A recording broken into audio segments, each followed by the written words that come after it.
విద్యార్థుల ఆత్మహత్యలపై ప్రభుత్వ వైఖరిని నిలదీస్తూ కాంగ్రెస్ పార్టీ అన్ని జిల్లాల్లో ఆందోళనకు దిగింది. కలెక్టరేట్ల వద్ద ఆ పార్టీ నేతలు, కార్యకర్తలు నిరసన ప్రదర్శనలకు దిగుతున్నారు. వరంగల్ కలెక్టరేట్ ముట్టడి కోసం కాంగ్రెస్ నాయకులు ప్రయత్నించడం ఉద్రిక్తతకు దారితీసింది. ఈ సందర్భంగా పోలీసులు, కాంగ్రెస్ నేతల మధ్య తోపులాట చోటు చేసుకుంది. ఈ ఘటనలో కాంగ్రెస్ నాయకురాలు విజయశాంతి, కొండా సురేఖ తదితరులను పోలీసులు అరెస్ట్ చేశారు. పార్టీ జిల్లా అధ్యక్షుడు నాయని రాజేందర్ రెడ్డి, కొండేటి శ్రీధర్లను సైతం పోలీసులు అదుపులోకి తీసుకున్నారు.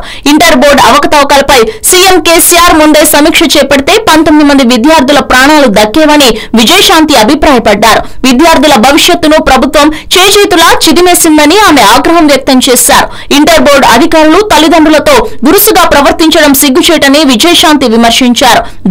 20 మంది విద్యార్థులు చనిపోయినా చలనం లేదా, ఇక నీ ఆటలు సాగువంటూ ఆమె ఘాటైన వ్యాఖ్యలు చేశారు. విద్యార్థులు అధైర్యపడవద్దని సూచించారు. ఇంటర్ విద్యార్థుల కోసం ఉద్యమిస్తామని హామీ ఇచ్చారు.